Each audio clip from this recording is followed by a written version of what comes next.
Boris Johnson is expected to apologise to MPs today for the first time since being fined for breaking lockdown rules when restrictions were in place. So after receiving his fixed penalty notice, the Prime Minister said people had the right to expect better from him.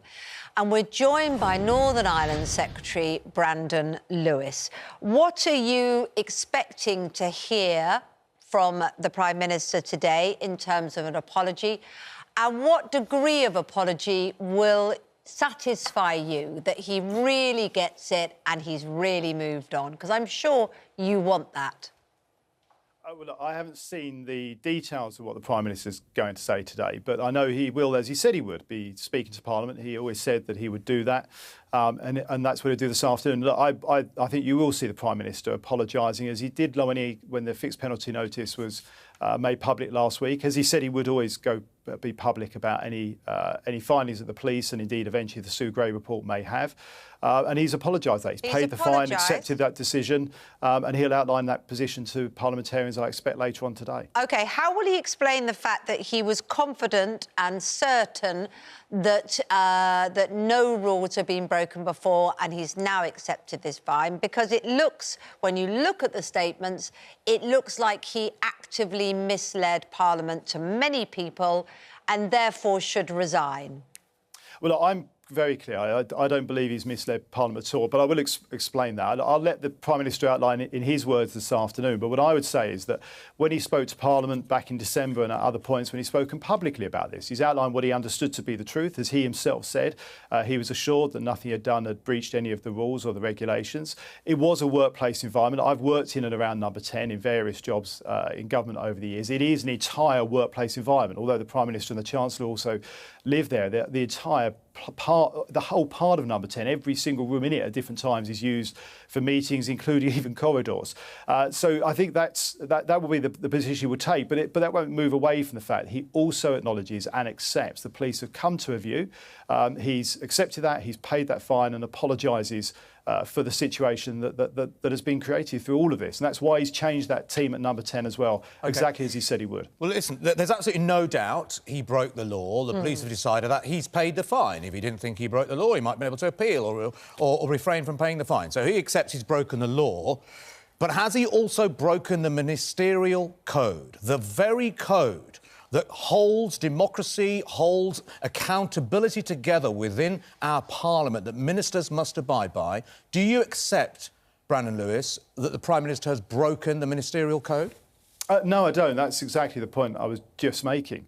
Adil, I think he has outlined to Parliament what he believes to be correct and true at the time he outlined it to Parliament. That's what we do as parliamentarians, even at good times and in difficult situations, as the Prime Minister has done. But you're right, he has accepted the decision of the police. These were his words. Hang on, he was the person that made those rules. That's the problem. These are his words, Brandon Lewis. And the fact that he was misled by advisers when he must have known, or should have known, the degree to which the rest of the country was trying to observe his rules and laws.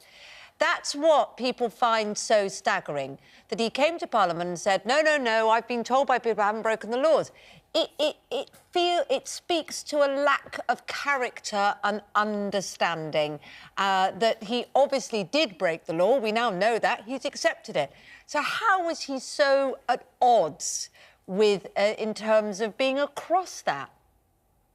Well, as I say, if you look at the statement he made just last week after the fixed penalty notice was made public and outlined, for example, just outlining how things were working in Downing Street in that day, the series of meetings he was having, the fact that he went into that room where people did wish him happy birthday. We saw around the same, I don't know if it's the same period, but we've seen over the last couple of months the photographs of Keir Starmer as leader of the Labour Party having pizza and alcohol with his staff as well. Number 10 is a workplace environment, and he was back-to-back in meetings through that day, as well as a visit to a school. So that's why, as I say, I think he is, and he was in a workplace environment, and that's why he outlined to Parliament what he believed to be correct. But that doesn't move away from the fact the police have come to a view, he's accepted that view and apologised. He's broken the law. And I just want to come back to this point about the Ministerial Code, because, in my view, we should just get rid of this code entirely. This is Boris Johnson's own words, a foreword on the Ministerial Code in August 2019. To fulfil this mission, it is referring to making Britain the greatest place on earth and win back the trust of the British people. We must uphold the the very highest standards of propriety, and this code sets out how we must do so. The code goes on to say, should be read against the background of the overarching duty of ministers to comply with the law and to protect the integrity of public life. He hasn't done that. So should we just tear up the ministerial code?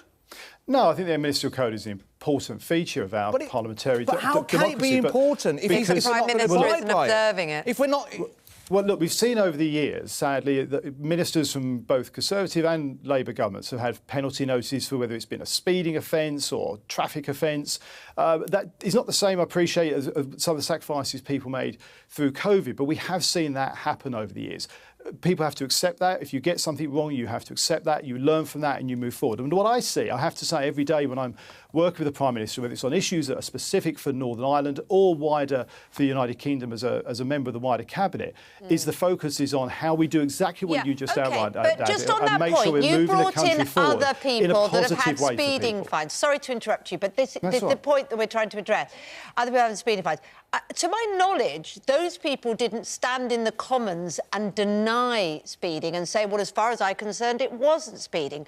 I think that's the problem for Boris Johnson, that he stood there having created a whole new set of laws, the most kind of draconian in terms of how we had to behave as a society that time that any of us can remember since the war. And he stood there and said, well, no, I absolutely didn't break them. They didn't do that, did they, those other people, when they perhaps, I don't know, got a fine for this or a parking fine for that? They said, I was wrong, I was stupid, I didn't read the sign properly. And he didn't do that. I think that's what's left him with the problem. You must see that. Well, look, I think if you look at the statement he made just last week, and I don't want to prejudge what he'll say this afternoon, but I expect you'll see this reflected this afternoon as well. He absolutely acknowledged that the police have issued that fine, that it was wrong, and he's apologised to people for the situation, as he has done a few months ago when he said he would make changes around the whole system at Number 10, which he has done, and has delivered on what he said he would do. But that doesn't move away from the fact that what he said to Parliament at the point that he said it, he understood and believed to be true. And I have to say, as somebody who, as I say, I've been around Number 10 over the years under 3 Prime Ministers now, seeing how that place works as a workspace. It is somewhere that at every part of it, people are working at any given time. It is a workplace. Hospital is a workspace, and people were being fined, and people were absolutely sticking to the rules there, whilst trying to save the lives of the members of our society. And they were really following his rules. You see, this is the problem that he has, is that it just doesn't stand up to the way people felt at the time and feel now. And look, I think he recognises that. Well, I know he recognises that, and we've seen that from what he has said and in apologising to people for and understanding and recognising the anger that people have had. Look, I've seen this as a constituency MP as well as obviously a member of the government, that people's anger at what they perceive and saw happening at Number 10. That's why the Prime Minister has rightly apologised for that. He's making changes, has been making changes at Number 10. That doesn't change that what he said to Parliament being something he believed to be true and correct to the point that he said it. And that's what you have to do in Parliament. You've got to outline what you understand to be the truth. What you believe to be correct. What's your response to Lord Hennessy, who spoke at the weekend? He's a crossbench Lord. He's not affiliated to any political party. And talking of the Prime Minister, says that Johnson has sullied the office of the Prime Minister like no other. He's shredded the ministerial code. The Queen's First Minister is now beyond doubt a rogue Prime Minister, unworthy of her Parliament, her people and her kingdom. I cannot remember a day when I've been more fearful for the well-being of the Constitution. These are views held by very important lords in the House of Lords. This is quite a serious issue. What's your response to that? What would you say to Lord Hennessy? That he's simply wrong? Yeah, look, I would say that. Look, this is somebody who has been able to move our country forward. Let's remember when Boris Johnson became Prime Minister, we were a country that had several years in a complete logjam of Parliament failing to do anything for the country and get anything done, in getting Brexit done, in taking us through COVID. And he has got those big calls right. That's meant that we've had one of the, if not arguably, the fastest growing economy in the G7.